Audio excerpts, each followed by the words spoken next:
Selamat pagi teman-teman. Di video kali ini saya akan membahas tentang buku fiksi dan non-fiksi. Ini adalah contoh buku fiksi. Ada fabel, dongeng, dan cerpen. Ini adalah contoh buku non-fiksi. Sekarang kita akan belajar tentang buku fiksi dan non-fiksi. Yang di sebelah kiri ini adalah contoh cover buku fiksi. Dan yang di sebelah kanan adalah contoh buku non-fiksi.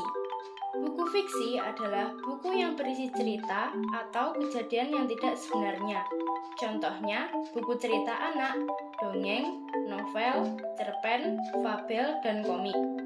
Buku non-fiksi adalah buku yang berisikan kejadian sebenarnya yang disampaikan menurut pendapat, opini, atau kajian penulis.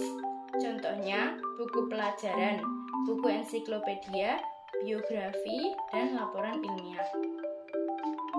Di sini ada contoh novel Dylan termasuk buku fiksi, dan ada biografi Bill Gates termasuk buku non-fiksi. Ini adalah unsur-unsur buku fiksi dan non-fiksi. Ciri-ciri teks fiksi bersifat rekaan atau imajinasi, menggunakan bahasa yang konotatif atau tidak sebenarnya, memiliki pesan moral atau amanat. Ciri-ciri teks non-fiksi menggunakan bahasa denotatif atau tidak sebenarnya, bahasa formal, berdasarkan fakta, terdapat interpretasi, intelektual, dan analisis. Struktur teks fiksi. Yang pertama ada abstrak. Bagian ini adalah opsional atau boleh ada maupun tidak ada. Yang kedua ada orientasi, berisi tentang pengenalan tema, latar belakang tema, serta tokoh-tokoh dalam bagian awal dari teks fiksi dalam novel. Yang ketiga ada komplikasi atau klimaks. Bagian ini mulai muncul berbagai masalah. Yang keempat ada evaluasi, berisi munculnya pembahasan, pemecahan, ataupun penyelesaian masalah. Yang kelima, resolusi, berisi inti pemecahan dari masalah-masalah yang dialami tokoh utama. Yang keenam, ada koda atau reorientasi, berisi amanat dan juga moral positif yang bisa dipetik dari naskah teks fiksi.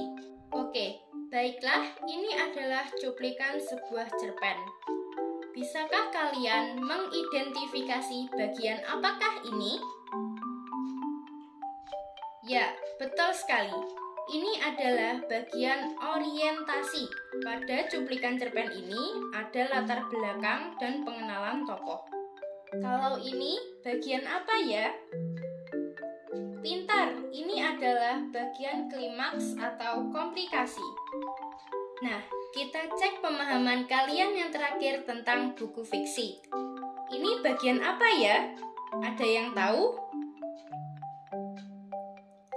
Tepat sekali, ini adalah bagian reorientasi.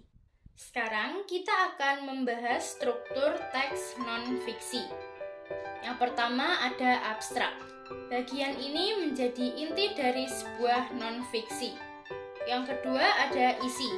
Bagian ini berisi tentang inti yang mau disampaikan oleh penulis, bisa berupa fakta dan studi ilmiah akan kasus tertentu.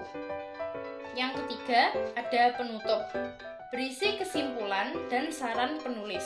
Bagian ini adalah abstrak. Yang ini adalah isi. Dan yang ini adalah penutup. Bagaimana teman-teman? Sudah paham kan tentang fiksi dan non-fiksi? Jika ada yang ditanyakan, komen di bawah ya. Sekian, terima kasih.